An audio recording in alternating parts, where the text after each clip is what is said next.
Easy now, shrimp lovers. I had a request from a viewer, Mazar, I think is the name. I'm really sorry if I've murdered that. I think it's Mazar. Asking for a video on shrimp tank maintenance, and I promised I'd do one. So I don't actually have any tanks with purely shrimping at the moment, so we're going to use this tank here with the white cloud mountain minnow and the black cory. But just to show, there are plenty of shrimp in this tank. When we get a closer look, you can see they're all over the place. Plenty of shrimp, so I'm going to say it counts.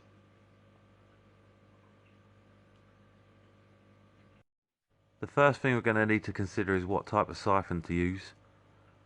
Now, this bigger one draws in the water really quickly, and you risk sucking up a load of sand and shrimplets, which we don't want. So this smaller one, the flow is a lot less powerful, probably ideal for the task, so that's what we're going to go with. But before we do anything, we want to turn off our heater and our filter. As the water level drops, we don't want to run the risk of the heater shattering or the motor on the filter burning out. And then we can start our siphon. Now, in a sand tank, most of the debris tends to collect on the top of the sand.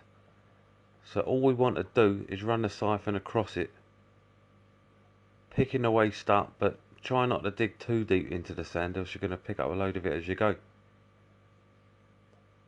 We can do something about that though, which I'll go through in a minute. If we try to avoid getting too close, but we shouldn't pull too much of it up. If you've got any bigger bits, like wee bits of plant that have fallen away, or your Indian elm and these skeletons, if you want to remove them, you can take them out by hand. Don't really want to get them sucked up the siphon because they can get clogged in the top and plug it. If that happens, we start losing suction, and we're not getting rid of our waste either, because it all just gets stuck in the top of the tube. For your gravel tanks, you want to be sticking the siphon into the gravel a wee bit and getting rid of some of the muck. But you'll notice here, I'm not going anywhere near the plants. In your sand or gravel tanks, we want some of the waste to make its way through the substrate and start fertilising the plants a wee bit. So sucking the waste away from them kind of defeats the object. If you find you're sucking up too much sand, or maybe a wee shrimplet, there's a remedy for that. Just keep your hand at the end of the hose that's running into the bucket and quickly stick your thumb over the end of it. That's going to stop the flow immediately, so your sand drops out or your shrimp swims away. Then take your thumb off to start the flow again. I didn't want to demonstrate that on a shrimp for you there. I think the sand painted the picture well enough, but because we're using this small siphon, it's not really enough power to pull them up anyway. It does pull up the rubbish and the waste, but shrimps tend to be good unless they swim up there themselves, in which case just use the thumb trick. Next we're going to scrape the algae off the front of the glass, and I like to use an old bank card for that. I think it does a great job. And we're going to move across the glass in overlapping increments to make sure we catch it all. Sometimes you think you got it all, and then when you finish you sit down to admire your tank and you see a nice long line of algae there that you missed. I only tend to scrape the front of the tank as well. I leave the back and the sides. I'll let algae grow there for your shrimp and your fish to graze on. And we just make our way from one side of the tank to the other. Now we can try and siphon out some of the bigger bits that we scraped off. I mean, there's no point trying to catch every tiny little speck because we'll never do it. That's what our filter's for, but you can certainly get the worst of it, the bigger pieces. If we have any decorations or scape that is easy enough to remove and replace, it's a good idea to have a clean behind it and under it, because waste does accumulate there, and really we're wanting to remove as much as we can. We'll keep the siphon as close as possible because As we move stuff about, you can see the debris gets thrown up into the water column there. So we'll catch what we're able, but like I said, we'll never get all of it. We'll let the filter do the rest. At this stage we can think about trimming any plants that need a wee bit of attention, and because our filter's off, there isn't any current, the clippings are just going to float up to the top, and we can either lift them out or net a few at a time. They're not going to get blown around and we've got to chase them. In fact, I think that one's got a wee root on it. I'm going to try and push that one down into the substrate and see if that will grow. I tend to leave as much moss and algae as I can and don't really scrape things clean because the shrimp really appreciate it. Oh, here's a lesson for you here, look. Keep an eye on your bucket. I'm trying to do a video of how to do it right and I nearly made a mistake there, look. If we have any marrow moss balls, which are really great for shrimp tanks, we can pull them out into a wee tub of tank water and give them a couple of squeezes just to release some of the waste out of them.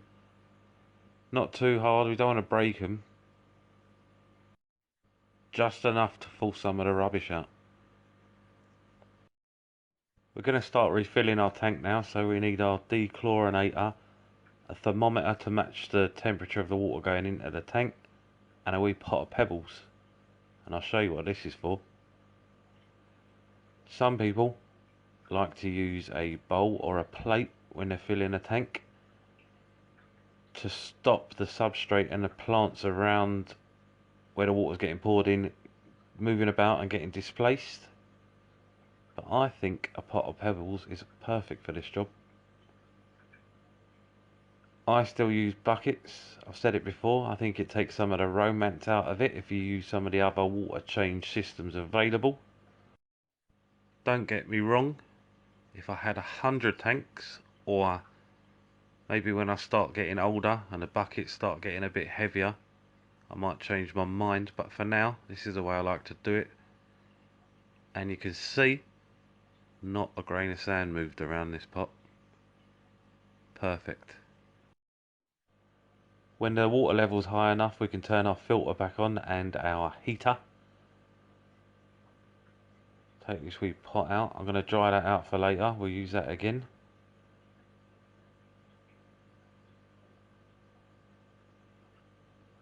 And we'll give the glass a wee wipe down with a towel just to catch the worst of the water that ran down it. Replace the lid and we're nearly there. Now I don't deep clean my sand, I don't feel I have to, and the reason being is these wee fellas here. Malaysian trumpet snails. Some people love them, some people hate them. I have them in all my planted tanks.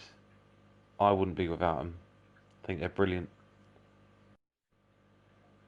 What they do is burrow through the substrate and cruise along on top of it, aerating the substrate, eating any wee beasties and rotting food that's caught in it, and generally being very helpful. Sand especially can hold gas pockets, can be a little bit dangerous for your fish and shrimp, but with these guys tunnelling through all the time, it's never really an issue. Like I said, there is a debate about them, but we'll do that another time. Now, it's never a good idea to spray chemicals near a fish tank, so I keep myself nice and low and spray the cloth with the glass cleaner and take the cloth to the tank just to give it a nice clean up, get rid of any watermarks that we might have created. And that's the last step in cleaning our shrimp tank. Well, my take on it anyway. Some folk might do it a little different. As usual, if that's the case, I'd love to hear about it in the comments if you think I missed anything or could do anything differently. But that's the way I've been doing mine for a long time and I'm quite happy with how I do it. I would like to think that the results speak for themselves. Not trying to say my tanks are stunning by any means, but I like them. And on that note, I'm out. Later, later, later, later, later.